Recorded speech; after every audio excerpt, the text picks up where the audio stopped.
Bonjour à vous tous, c'est aujourd'hui que nous commençons le chapitre 4 sur les probabilités et pour le premier cours, nous allons faire de la révision des notions que vous avez déjà apprises, dont la notion d'expérience aléatoire. Le premier devoir va se trouver dans le manuel Vision tome 2 à la page 80 et 81 et la théorie se trouve à la page 82 et 83. Nous sommes présentement à la page 82 et nous allons revoir la définition d'expérience aléatoire. Donc, une expérience est aléatoire si son résultat dépend du hasard, c'est-à-dire qu'on ne peut pas prédire avec certitude le résultat de l'expérience. On peut décrire avant l'expérience l'ensemble de tous les résultats possibles appelé l'univers des résultats possibles. Cet ensemble se note oméga. Donc, vous avez le symbole ici pour oméga. Par exemple, lors du lancer d'un dé à 6 faces numéroté de 1 à 6, l'univers des résultats possibles est oméga égale à 1, 2, 3, 4, 5, 6. Donc, tous les résultats possibles lorsqu'on lance un dé à 6 faces va de 1 à 6 et on met ces résultats-là entre accolades. Ça s'appelle un ensemble par extension. Ensuite, un événement est un sous-ensemble de l'univers des résultats possibles. On dit qu'un événement est élémentaire s'il contient un seul résultat de l'univers des résultats possibles. Par exemple, dans l'exemple numéro 1, lors de la pige d'une carte dans un jeu de 52 cartes, obtenir une dame est un événement et correspond à dame de cœur, dame de pique, dame de carreau et dame de trèfle. Donc, si vous connaissez les cartes, vous savez qu'il y a 4 sortes de dames dans un jeu de 52 cartes. Parce qu'il y a 4 catégories, cœur, pique, carreau et trèfle. Lors du lancer d'une pièce de monnaie, obtenir pile est un événement élémentaire car il contient un seul résultat, soit pile de l'univers des résultats possibles. Parce que vous savez que quand on lance une pièce de monnaie, on peut avoir soit pile ou face. Puis si on se concentre sur obtenir pile, bien, il y a un seul élément dans ce sous-ensemble. Si on regarde pour le premier exemple, bien, il y avait 4 éléments pour les dames, parce qu'il y avait 4 sortes de dames sur les 52. Donc, ce n'était pas un événement élémentaire. Pour que ce soit un événement élémentaire, vous devez avoir un seul élément dans le sous-ensemble. Probabilité d'un événement. La probabilité d'un événement composé de plusieurs événements élémentaires est égale à la somme des probabilités de chacun de ces événements élémentaires. Par exemple, si un tiroir contient 8 couteaux, 10 fourchettes et 12 cuillères, puisque prendre au hasard un couteau et prendre au hasard une fourchette sont deux événements élémentaires, la probabilité de l'événement prendre au hasard un couteau ou une fourchette se note comme suit. Donc, quand on a le mot « ou » en probabilité, on doit additionner les probabilités. Comme c'est quoi la probabilité d'avoir soit un couteau ou une fourchette? Eh bien, vous avez 8 chances sur 30 d'avoir un couteau, parce qu'il y a 8 couteaux sur 30 ustensiles, plus 10 chances sur 30 d'avoir une fourchette, parce qu'encore là, il y a 30 ustensiles, et ça donne 18 sur 30 quand on additionne. Et quand on réduit, ça donne 3 sur 5. Parce que les deux se divisent par 6. 18 divisé par 6, ça fait 3. 30 divisé par 6, ça fait 5. Donc, on additionne les probabilités quand on a le mot « ou » en probabilité. Ensuite, ici, vous avez un arbre de probabilité. Vous avez déjà construit ça. On va regarder tout de suite l'exemple. Fait qu'ici, on tire une bille d'un sac contenant 5 billes rouges, 4 billes vertes et 2 billes bleues. On remet cette bille dans le sac, puis on en tire une de nouveau. Donc, il y a deux tirages. Il y a le tirage de la première bille et le tirage de la deuxième bille. Vous avez tous les résultats possibles dans cette colonne et vous avez les probabilités. Donc, ici, on va regarder la première branche. C'est que, en fait, pour le premier tirage, vous avez 3 couleurs. Soit tirer une bille rouge, une bille verte ou une bille bleue. Pour le deuxième tirage, vous avez encore les mêmes 3 couleurs parce qu'on a remis la première bille dans le sac. Alors, en tout, il y a 11 billes parce que 5 plus 4 plus 2, ça fait 11. Et comme il y a 5 billes rouges dans le sac, vous avez 5 chances sur 11 d'avoir une rouge. Comme il y a 4 billes vertes dans le sac, vous avez 4 chances sur 11 d'avoir une verte. Et comme il y a 2 billes bleues dans le sac, il y a 2 chances sur 11 d'avoir une bleue. Donc, pour le premier tirage, 5 sur 11 rouge, 4 sur 11 verte, 2 sur 11 bleu. Et c'est les mêmes probabilités pour le deuxième tirage, parce qu'on a remis la bille dans le sac. Alors, les résultats possibles, on regarde vis-à-vis chaque branche. Vous avez RR pour rouge-rouge, RV pour rouge-vert, RB pour rouge-bleu. Donc, on suit les branches. Comme ici, c'est VR, VV, VB. Vous les avez ici. BR, BV, BB. Et comment on calcule la probabilité? On multiplie. Comme c'est quoi la probabilité d'avoir RR? Vous faites 5 sur 11 fois 5 sur 11, ça fait 25 sur 121. Vous multipliez les numérateurs ensemble et les dénominateurs ensemble. 5 fois 5, ça fait 25. 11 fois 11, ça fait 121. RV, eh bien, c'est 5 sur 11 fois 4 sur 11, ça fait 20 sur 121. Et vous continuez. Donc, c'est comme ça qu'on complète un arbre de probabilité. Vous avez fait ça beaucoup en secondaire 2. Moyenne pondérée. Alors, la moyenne d'un certain nombre de valeurs n'ayant pas toutes la même importance est appelée moyenne pondérée.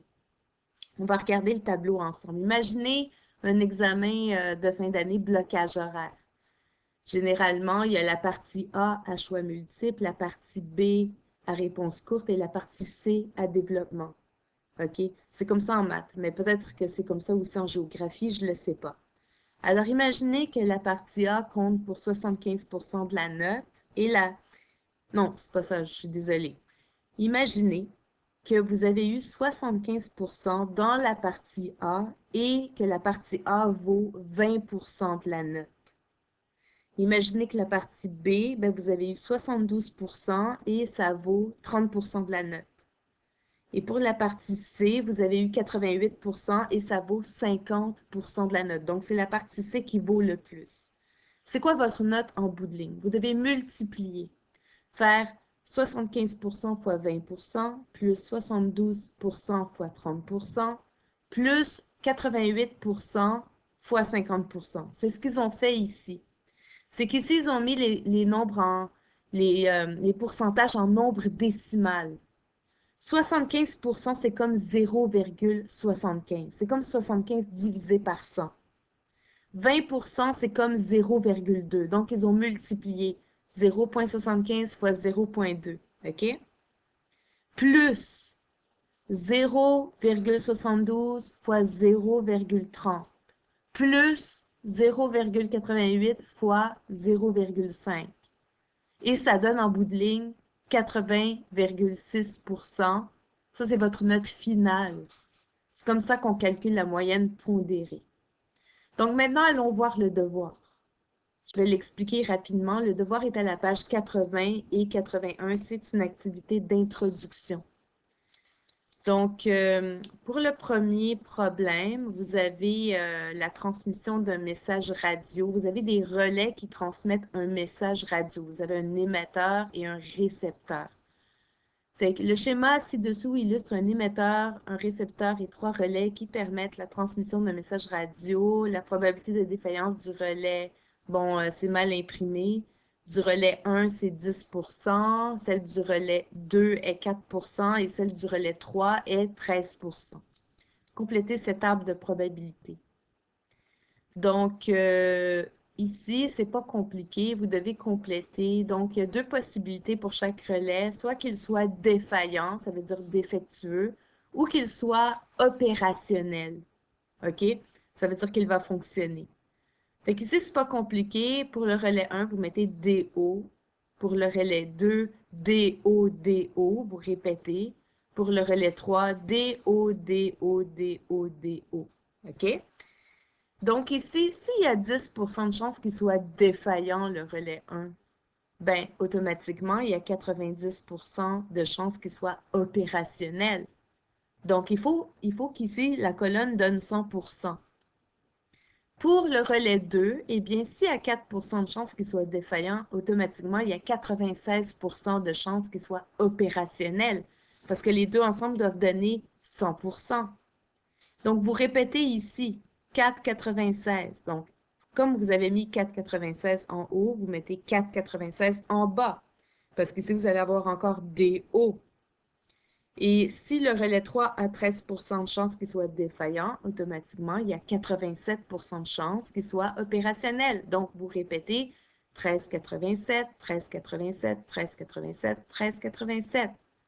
Donc, en résumé, dans les colonnes qui sont là, les probabilités, je veux dire, c'est DO, DO, DO, DO, DO, DO, DO. Puis ici, ben, il faut que ça donne 100%, 10,90, 4,96, 4,96, 13,87, 13,87, 13,87, 13,87.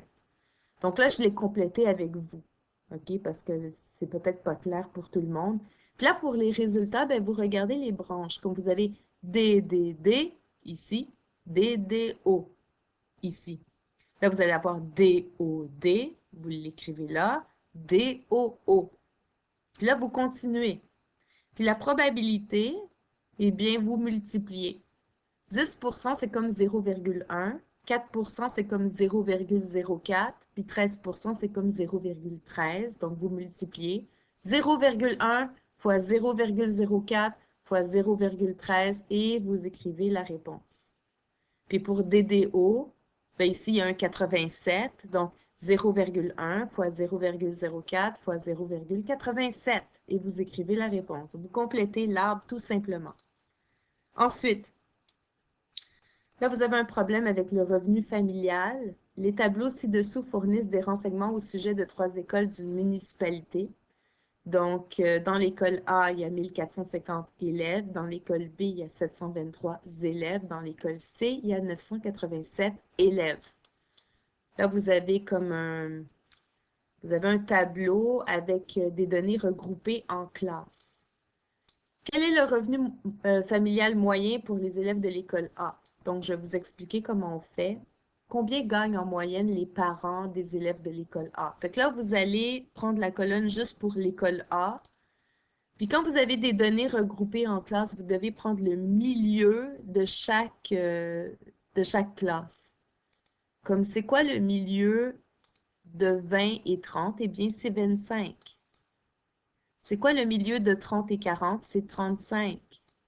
C'est quoi le milieu de 40 et 50? C'est 45, etc. Donc, vous écrivez les milieux de chaque classe.